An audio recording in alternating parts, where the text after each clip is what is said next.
Hello, welcome to Wrestling in Mom's Basement. This is going to be the Monday Night War review episode for June 3rd, 1996. I, of course, am Patrick Young. This gentleman to my right is my co-host, Joe Venuto. Brawl starts off with comes to the Cumberland County Memorial Auditorium in Fayetteville, North Carolina.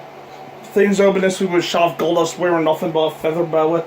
As they're calling title, he knows Ahmed Johnson is coming for the title, and he can just come and get it. King Ring first round match, Steve Austin defeated Bob Holly in 9 minutes 42 seconds.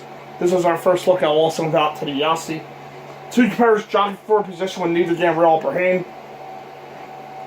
That isn't the best look for Austin, since he's only close to a breakout. That and you literally took away his manager. Yeah. You need to give him something else. Vince says they were going to break from tradition, quote it, and show pay-per-view footage on Raw. You hear Bulldog Hart from Caesar's Beans in full last show. Also styles on the camera after a backbreaker. He seems to enjoy being on his own. This lays for a commercial break for some reason. Holly's rally is cut short by the $1 Million Dream and Austin advances. Yeah. As a first match away from DiBiase, I think they needed to give more to Austin, which I don't think they did. Yeah, overall, it's probably the best match on Raw. Easily. Yeah, it took far too long for Austin, so that was disappointing. Vince announces that Gorilla Monsoons decided that in addition to the King Ring tournament and Ahmed Goldust, Jerry Lawler will go 1-1 with the Ultimate Warrior of the King of the Ring. Mankind defeated Barry Hart was up next in 3 minutes and 51 seconds. More King of the Ring announcers, as we're told, Undertaker will take on Mankind. They should first beware Dolk when Mankind magically appeared in the case to cause Undertaker match against Goldust. Mankind dominates here, they go commercial, and Vince comically says there's a chill in the arena, so the Undertaker must be coming out. It isn't the air conditioner or anything logical like that. Or, some people just get a chill. Once they return, Mankind immediately wins with the mandible claw. Yeah, it was a squash match, maybe a little too long. You know what he said? Mankind is interviewed by Jim Ross while his Awesome Symphony exit theme plays. He says that Undertaker has never faced someone with nothing to lose, and Wolf thinks he's already lost, he misses his mind the most, and at King of the Ring, Undertaker will lose it all. After receiving footage of the controversial finish to Bobo Michaels from Beware Dole, we get an announcement that a rematch will take place at King of the Ring. Vince interviews Goldust, who is in his den of equity, as quote it. He quotes the color purple, and says that he only gave Ahmed Johnson mouth-to-mouth to save him. Goldust also says that he loves Milne. Good guy, Goldust. Thank you. I was trying to explain that to him on Friday. Goldust also says that he loves meal nurses and calls Ahmed the mighty Mandingo. Well, I'm just not going to touch that one with a 30-foot pole. The Goblins with Hillbilly Jim defeated Techno Team 2000. Oh shit, it's Techno Team 2000. Shit's about to get down. In 5 minutes and 15 seconds. Sonny joins commentary for this one. Before things officially get going, we hear from the Biodonis who are searching for a new manager. They give us a P.O. box address and everything to send your applications. So the 90s were awesome. They were so awesome that they're coming back on June 7th. When Goldberg takes on The Undertaker. This match sees the... You kind of wish it stayed in the 90s.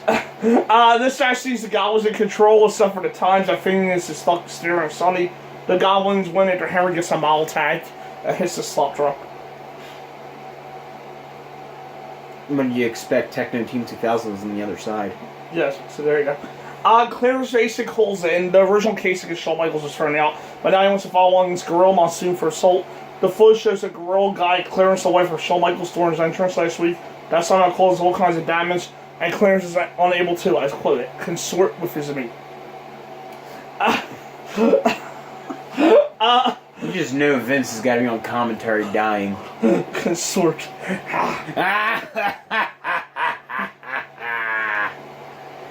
And we're also stepping away from Diana too, because the Hart family didn't like how Diana was being portrayed.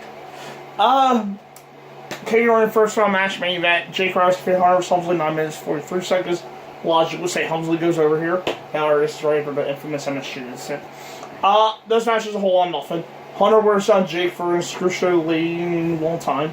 He constantly wins the DT, which is at least a wise strategy. Like the earlier match, they got a break in the match and shortly after, where Jake hits the DT. Boring as fuck. I would have said more, but nothing really happened. It was just a really dull outing. Nitro kicks off episode 38 from Asheville Civic Center in Asheville, North Carolina. Tony Schiavone and Larry Zbyszko once again handle commentary duties for hour 1. To get things off to a hot start, they were at Big Bubba call half of Shark's here last week. I'm sure people were just dying to see the conclusion of this. Yes. Shark is interviewed by BG before his match. He is ashamed the rest of his hair because it's a reminder of his embarrassment. He announces that he isn't a damn fish or an avalanche, so he's just going by his real name, John Tenta, from now on. And somehow I care even less. John Tenta defeated Big Bubba with Jimmy Harvey count 1 minute 10 seconds. Tenta attacks quickly and beats up Bubba. He picks up scissors to give Bubba a taste of medicine. Bubba leaves and gets counted out. Yeah, that was the thing that happened.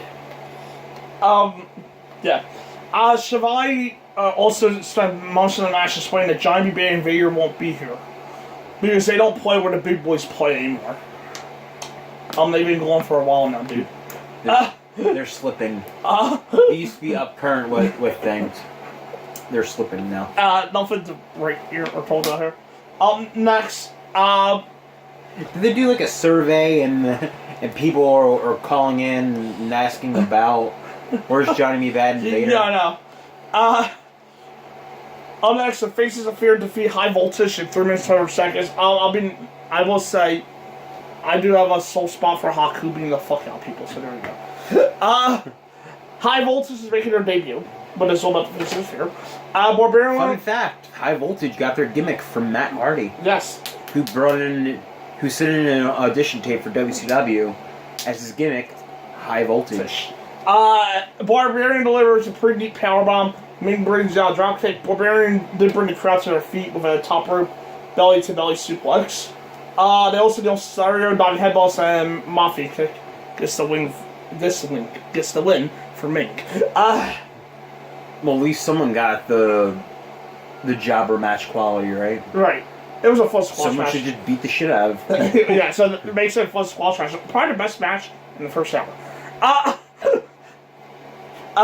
So I guess give me more Faces of Fear in the tag division. Maybe they go under my underappreciated list, so who knows. People I didn't care about when I was younger. It's already happened with Shamrock and Luger. So maybe it could happen with the Faces of Fear too. Yeah. Backstage, Mean Gene interviews the Tag Team Champions thing with Luger. They face the Steiner Brothers tonight. Luger tells about how he goes way back with them, told about last week. The Steiners interrupt and Rick gets in Lex's face for Cheap Shot and Scott. He and Mean Gene does his trademark angry interview gimmick where he yells at them for letting things get off him. Vignette, Hulkamania still runs wild, just a reminder that though he's in on TV, Hogan still loses. Hogan runs wild. Somewhere. Up next, Sergeant Craig Pittman with Table and defeat Disco Inferno in 1 minute and 1 seconds. First of all, why? This match happened. Disco's kind of scared but gains confidence after a punch. He dances in front of Tay, so Pittman German suplexes him and powerbombs him. Disco scurries away, his next punch is no soul. Craig headbutts him, which Disco sells hilariously bad. Pittman goes to apply the Cobra submission, but Disco goes up before it even gets applied. Yes. I just want to let you know that I'm going to steal one of your first words there. Why? Well, I mean, the crowd couldn't even react to the finish.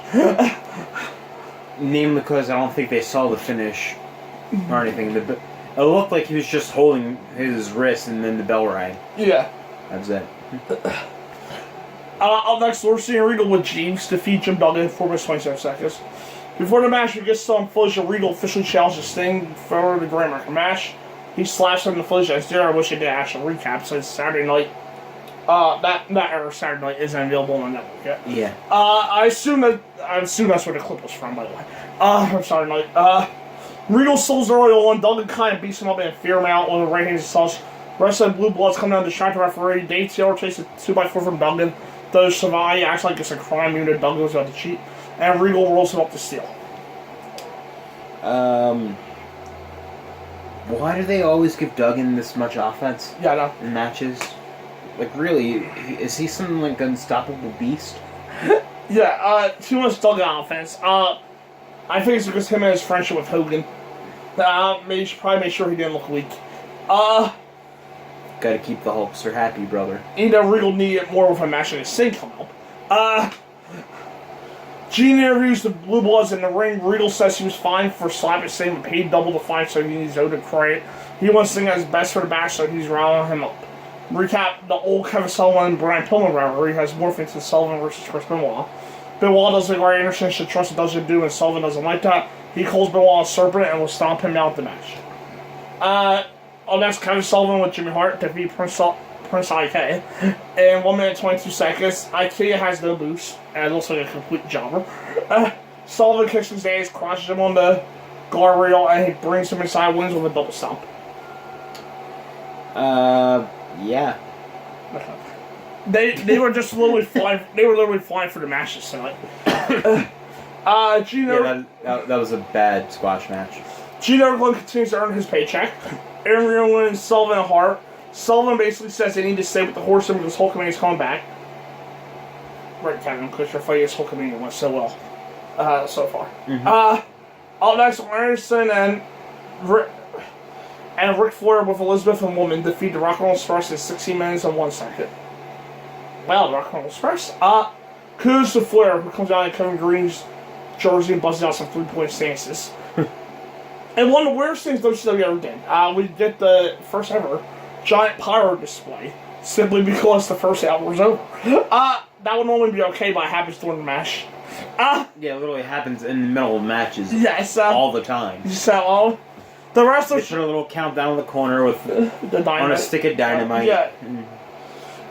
The wrestlers just stop, so commentary team can take over and pyro can finish.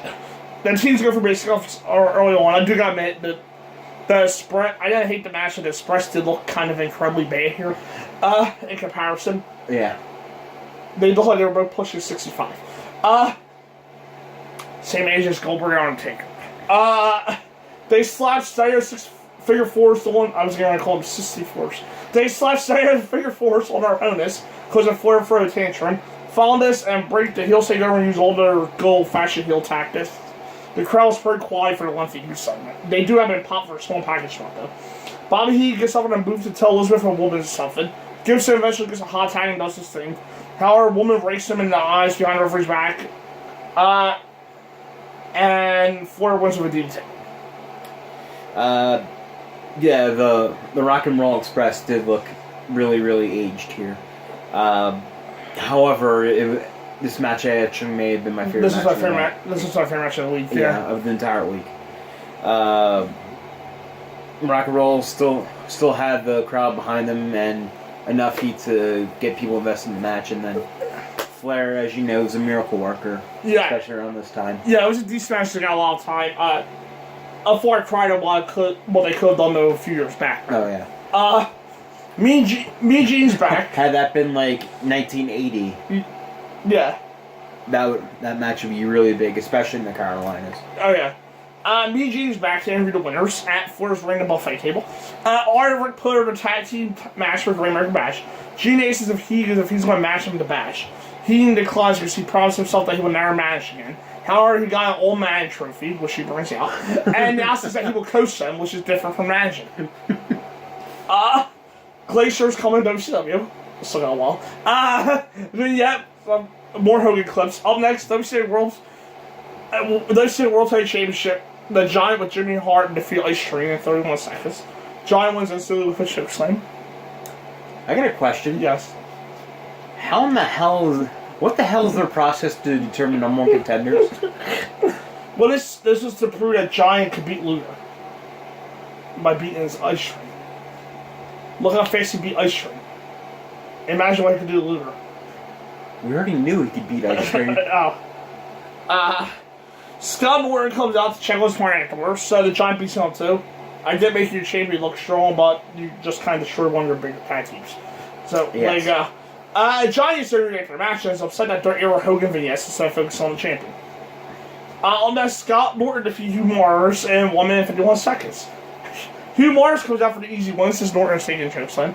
Morris swims around with Norton and has fun with him. Bishop believes Norton is having a mild seizure on the mat. Okay. All of a sudden, Norton gets up He tries to catch an unexpected Morris and Mayer on his moonsault type of feels. He just punches Morris and then lays on him to win. Yeah, so you not only buried one of your tag teams, but that tag team ended up burying a jobber that could still actually have some credibility, so good job. Yeah, just horrible around that. Training montage of Kevin Green and Mongo training at the WC Pound Plant. And part I found hilarious, Green draws up a play, like you would in football, on a board that has a wrestling and stick figures. Green gets WC that product placement too by eating Slim Jim that the camera shouldn't catch.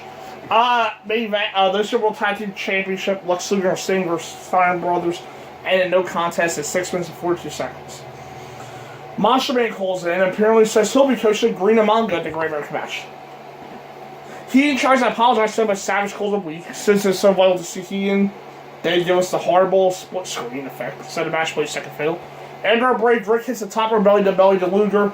Scott decides to throw Sting around until Sting face slams him.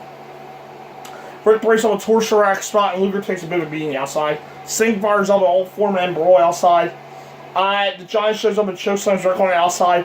Once inside, the referee throws the match out. And to a no contest. Yeah, this wasn't really anything much of a match. I really wanted more out of this match, especially with the show we got. And if we did get more, this probably would have been match of the night. Yeah, it was the second best match of the week by far. It has moments, but it wasn't nothing special. Giants the ring takes a beat from Sting, Scott, and Lex, and fans go nuts. Out by the booth, Bischoff and Heaton get ready to sign off, but Scott holds back. Hall taunts him for starting the war and says that we are going to finish it. Bischoff still can't figure out what Scott means by we each time. Sting comes over to defend OCW because he's the kind guy. Sting mentions that Hall wants 3 of the best that OCW has, yet Hall's alone. So he challenges him to a 1-1 match right now. Hall says that nobody tells him when to fight. Sting slaps him and Hall promises a big surprise for next week. To end the show.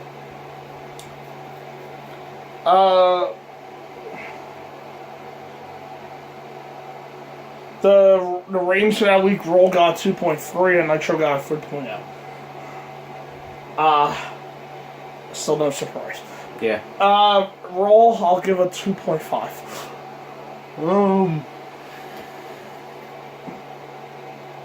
Yeah, it's probably around where I'd give it. One of the worst Raws of recent weeks. The King Ring matches were disappointing, and I appreciate they announced some stuff for King Ring, but the matches themselves were disappointing. And the 2 other matches also didn't do much. The only saving graces for me were the promos from Goldust and Mankind. Other than that, nothing.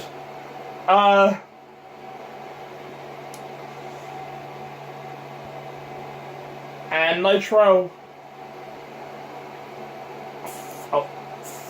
4. 3.5, 4. Yeah, I was gonna say like 4.5. You know, no, I'll give it a 5. For other things, I'll give it a 5. I'm not moving my grade up. It's 4.5. From a pure race standpoint, it was pretty bad. Only the 2 tags were relatively decent. There were some bad things to discount. First off, Mars. So, however, I'm gonna credit show moved a little nicely, and Nitro actually feels like they're building towards a pay-per-view. So that's good. Most of it's just the important. Throw in a fun Faces of Fear squash, a Flair and Kevin Green jersey, and Scott Hall stuff at the end. So, and things were all right. Big step down though from them. That's so. And then we still wonder, how did Nitro lose the war? They win again. I think we're gonna see why. Well, we're not seeing it right now. We still got like 3 years. We still got at least 2 years for that. We're not seeing it. Give it 2 years. They're the wrong people win. Up next, our Armageddon 2006 retro review. See you then. See you then.